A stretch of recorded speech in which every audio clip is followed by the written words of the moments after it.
I miei ragazzi non hanno ricevuto un euro di cassa integrazione e tutte le mattine mi chiedono ma noi i soldi quando li riceveremo? Io a loro cosa dico?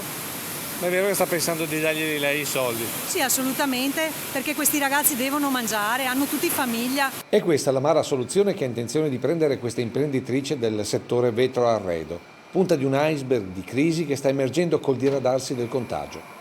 Siamo a Pieve di Solivo, cuore del quartiere del Piave e del nord-est produttivo, almeno fino allo scorso febbraio. Ho tutti bravi ragazzi, abbiamo lavorato tantissimo, abbiamo tirato su un'azienda che nel 2013 era in grosse difficoltà. Eravamo in 3, siamo in 10.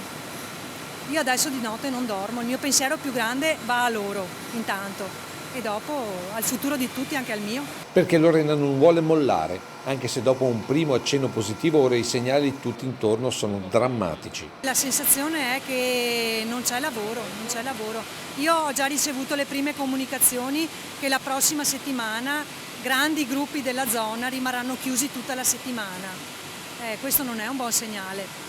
Però non era partita così il 4 maggio. No, non era partita così perché ovviamente avevamo gli ordini che avevamo lasciato sospesi prima della chiusura.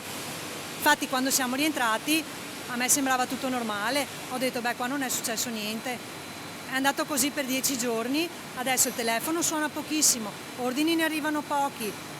Giugno, luglio per noi erano mesi caldi, qua non ci sono prospettive di lavoro. Bollette e tasse invece non si sono fermate. Sono arrivate regolarmente, io l'unico aiuto che ho ricevuto, ci tengo a dirlo, è stato il proprietario dell'immobile che ci ha sospeso l'affitto. Lorena si è rivolta ad Antena 3 per lanciare un appello al governatore del Veneto e non solo. Siccome io ovviamente non mi posso rivolgere direttamente al governo perché nessuno mi ascolta, Luca Zaia lo può fare, è stato un po' l'uomo chiave in questo periodo, che faccia la voce grossa col governo, abbiamo bisogno di soldi.